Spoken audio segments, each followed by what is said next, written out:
Let's have a talk. Let's have a talk. Because I know that we love celebrating our wins. We love celebrating our wins. But this is something that we don't talk enough about. We celebrate the wins, but we never talk about what's happening underneath those wins. You can make more money and still feel a constant tension or constant stress when it comes to those numbers, right?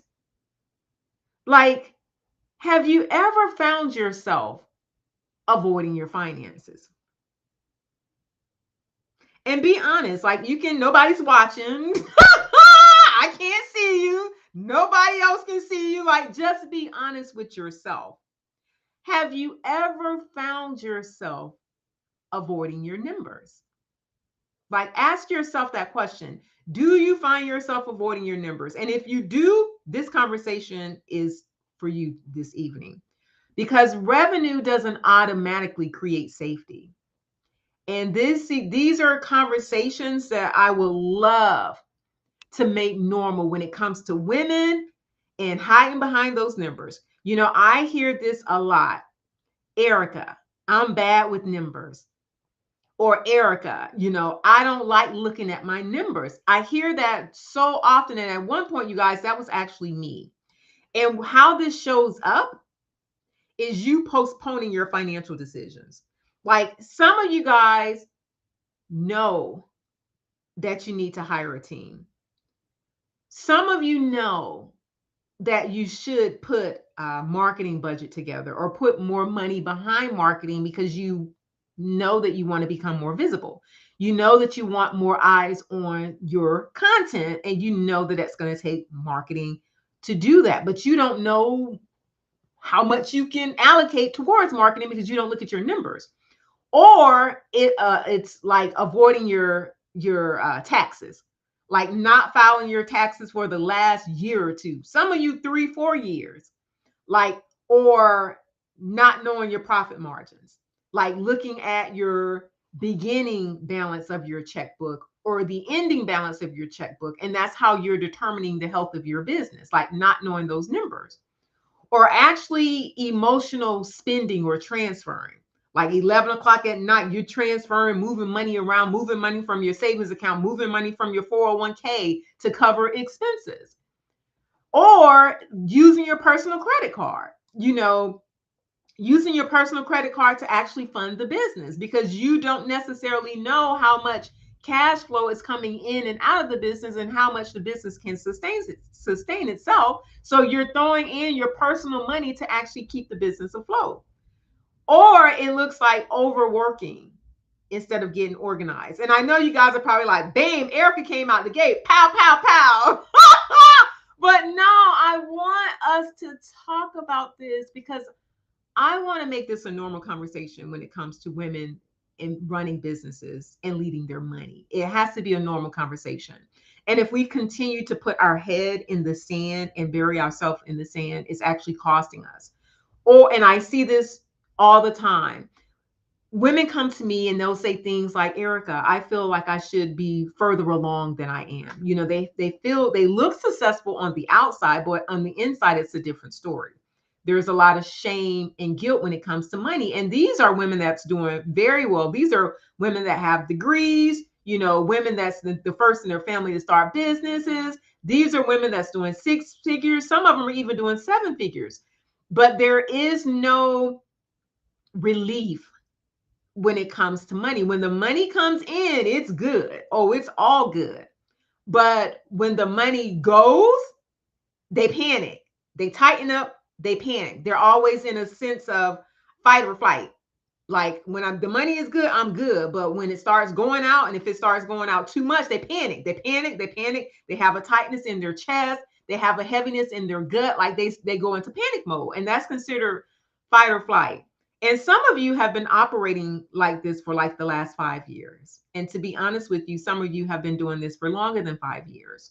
So I want you to ask yourself, what is this costing you? Like, And be honest, be real. Like, what is it actually costing you? Like, what is it costing you financially? What is it costing you spiritually? What is it costing you emotionally? Like, what is it costing you physically? Like, what is that actually costing you? Because what you've done, and you may not realize, is you made fight or flight your baseline.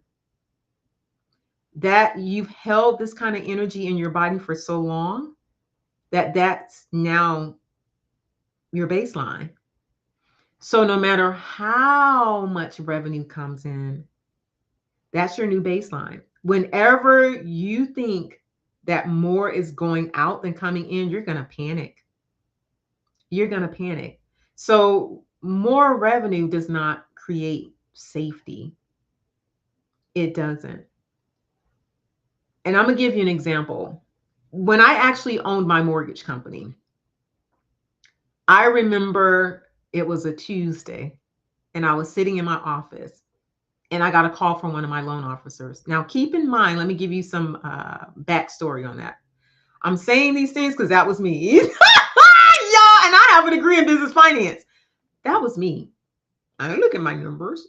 I determined the health of my business from my ending and beginning checking account, balance on my checking account. I didn't know my numbers. I didn't know if somebody asked me what my gross profits were, I couldn't tell you because I didn't look at those numbers. But I remember it was a Tuesday afternoon. I was sitting in my office and I got a call from one of my loan officers. And he told me that two of his deals were not going to close that month. Those two deals alone total like $45,000. I went into panic mode. Because I immediately went into, oh my gosh, something is wrong. Something is wrong. And I went into panic mode. Like, I actually panicked so much that I thought I was having a heart attack. I had this tight chest, like tightening in my chest. I thought I was having a heart attack. And at the time, my grandmother was alive. My grandmother actually raised me. She was like my mom. So I remember calling my grandmother and I remember saying, Grandma, I think I'm having a heart attack. I feel this tightness in my chest. And she was like, oh, Lordy Jesus, get to the hospital. Get to the hospital. Don't play with that, Erica. Get to the hospital. So I drove myself to the hospital. They took blood. They hooked me up to the EKG machine. And they came back and said that it was anxiety. See, I had created a baseline, a panic when my money looked a certain kind of way. And keep in mind, I wasn't somebody that was struggling, you guys. I was doing good. I had money in reserves. I had investment properties. I had access to extra money. But fight or flight became my normal. So whenever cash flow was slow, we had cash flow, like slow months in the business or big deals, we lost big deals or anything, I went into panic mode. It's like an alarm system in my subconscious mind was like, panic, panic, panic. I would go into panic mode. Instead of me sitting down, looking at my numbers to see what was really going on, I actually trained my body to go into panic mode because the numbers didn't look the way that I thought that they looked. Now, keep in mind, how were the numbers supposed to look if I wasn't tracking them? Like, be honest. What were the numbers supposed to look like if I wasn't tracking them? So sometimes that unnecessary stress that we're bringing on ourselves is something that we can change. Like, we have the power to change that. Also, with me, when I was in that situation, there was never any peace when it came to money. Like, when the money came, it was good. But like I said, when it didn't look the way I thought it was going to look, it was panic. It was pressure. It was, oh my gosh, I got to go into hustle mode. It was, oh my gosh, I got to sit here and work in the office longer because I got to make some things happen. Like, imagine running a business under all that pressure. What do you think that's doing to you and the decisions that you're actually making? Do you think that you're actually making decisions from clarity, or are you making decisions from fear when it comes to your business? And some of us started our business because we wanted to make an impact in the world. Like, we have big hearts. We have this huge mission of how we're going to impact the world. And we want to do it through our business. But we're not looking at, am I set up and am I running this as a legitimate business? Or am I running this as a hobby? Am I really being a CEO of my business? Am I really being a leader of my money? Or am I going day by day, letting the business run me versus me running the business and my money as well?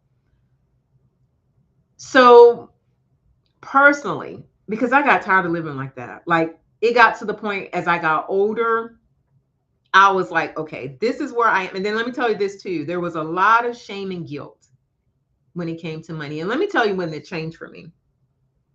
I was online and this lady was doing this challenge, and I joined the challenge. It was a free challenge. I joined the challenge. I didn't have anything to do with it. I didn't have anything to do, so I joined the challenge. And she had us do an exercise. And the exercise was, she asked, how many of us want to be millionaires? Of course, I raised my hand. Everybody in there raised their hands. She had us do an exercise where she got us present to how much money we've made over the last 10 years. You guys, I had made millions of dollars. I didn't make them all at once, but over a 10-year span, I made millions. And then when I looked at it, I automatically went into guilt because I started judging myself. Where is my money? What did I do with my money? I should be further along than this. I'm doing something wrong. I feel like a failure. I feel like an imposter. People think that I'm doing so good, but I've gone through all of this money. All those things start going in my head, like start really, really going in my head. That at that point, that's when I was like, something has to change. I'm not going to continue to live like this year after year after year after year. And I'm a business owner. I don't have time to have all this kind of stress in my body. I don't have time for that. I got to do something. I need to do something fast. At that moment, that's when I changed my relationship to money. And what I became present to is a lot of the stories that I had around money weren't even mine. They were my family's story, my mama's story, my daddy's story, my grandma's story, my great granddaddy's story. Like, these were stories that were passed on to me. I never created my own story. Those were beliefs that somebody else gave to me, and I didn't understand it, so I continued in their beliefs. And it happened that way because we didn't have conversations at the table about money. Nobody ever taught me about money. We didn't sit down at the dinner table and say, look, this is how you should operate with money. The only thing I was told is, in order for you to be successful, you got to go to college. You got to get a degree. You got to make good money and put all your money in the bank. That was my financial literacy 101. Like, that's all I ever heard about money. Go to college, get a degree, get a good job so you can make good money and put your money in the bank. That was it. That's all I knew. That's all I was told. Like, we didn't sit down and talk about compounding interest or investments. We didn't talk about stuff like that. And I also was taught debt was bad. Stay away from debt. Debt is bad. Debt is bad.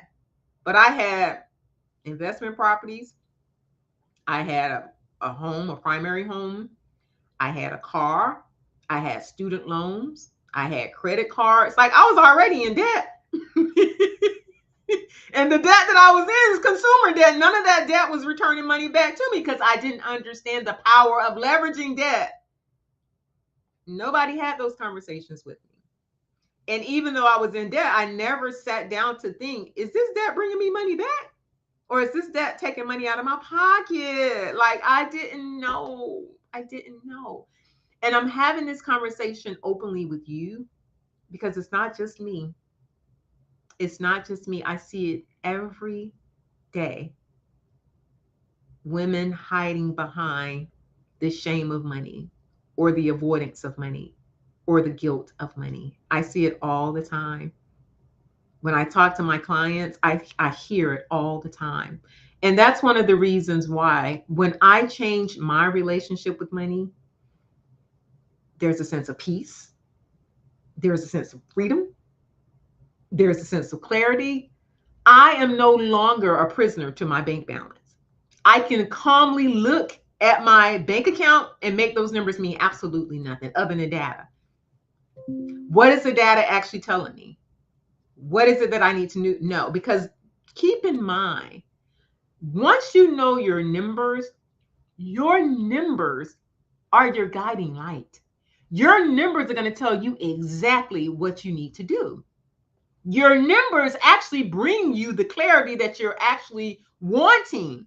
But being that you're avoiding those numbers, that's one of the reasons why you may be in that fight or flight energy when it comes to money, because you don't know the numbers. You don't know the numbers. When I develop that sense of freedom when it comes to money and to make money mean nothing, that's when my income actually increased. That's when my revenue actually increased, because there was nothing in my space around it anymore. I actually gave my energy, I opened and expanded my capacity and my energy to receive more, because I was blocking it before with fight or flight. You're blocking your energy. When you have something in that space, it's like this.